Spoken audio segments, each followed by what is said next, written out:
2024 June 4th. Daily Bread Passage. 1 Samuel chapter 13 verse 1 to 23. Key verse. Verse 14. Title: Fear and pride led to Saul's downfall.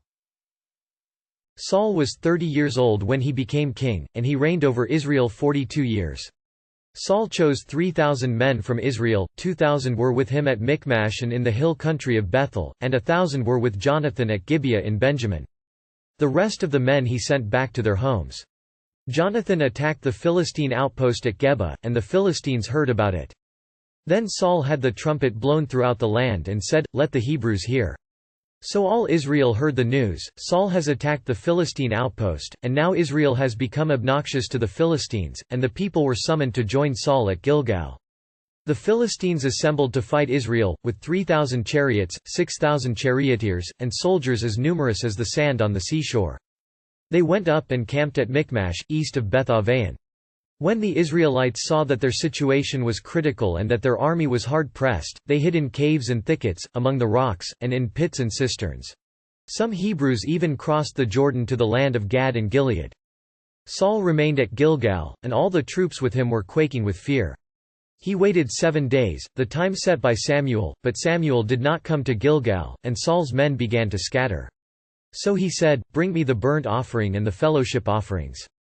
And Saul offered up the burnt offering.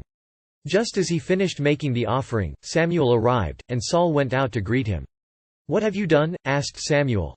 Saul replied, "When I saw that the men were scattering, and that you did not come at the set time, and that the Philistines were assembling at Michmash, I thought, now the Philistines will come down against me at Gilgal, and I have not sought the Lord's favor, so I felt compelled to offer the burnt offering."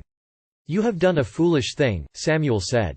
"You have not kept the command the Lord your God gave you. If you had, he would have established your kingdom over Israel for all time. But now your kingdom will not endure. The Lord has sought out a man after his own heart and appointed him ruler of his people, because you have not kept the Lord's command." Then Samuel left Gilgal and went up to Gibeah in Benjamin, and Saul counted the men who were with him. They numbered about 600. Saul and his son Jonathan and the men with them were staying in Gibeah in Benjamin, while the Philistines camped at Michmash. Raiding parties went out from the Philistine camp in 3 detachments. One turned toward Ophrah in the vicinity of Shual. Another toward Beth-horon, and the third toward the borderland overlooking the valley of Zeboim facing the wilderness. Not a blacksmith could be found in the whole land of Israel, because the Philistines had said, "Otherwise the Hebrews will make swords or spears." So all Israel went down to the Philistines to have their plow points, mattocks, axes and sickles sharpened. The price was 2/3 of a shekel for sharpening plow points and mattocks, and 1/3 of a shekel for sharpening forks and axes and for repointing goads. So on the day of the battle not a soldier with Saul and Jonathan had a sword or spear in his hand, only Saul and his son Jonathan had them. Now a detachment of Philistines had gone out to the pass at Michmash. Saul had earlier assembled 300,000 men to fight the Ammonites, but when chapter 13 opens, he has only 3,000. He sent the rest home. We do not know why, but God would use this to test Saul's faith. With 1,000 men, Saul's son, Jonathan, attacked a Philistine outpost. In retaliation, the Philistines assembled a vast, innumerable, fighting force. The Israelites saw the Philistines. Many hid or ran away. Samuel told Saul to wait 7 days at Gilgal. Then Samuel would come and make all the offerings. Saul needed faith in God. But when Saul's men panicked, he, too, panicked. Saul made the burnt offering. He justified his act by saying that he was seeking God. In fact, Saul's action was disobedience born out of fear and pride.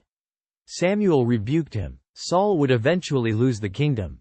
Moreover, Saul's offering had no effect. He had only 600 men, the Philistines continued to attack, and his men had no weapons.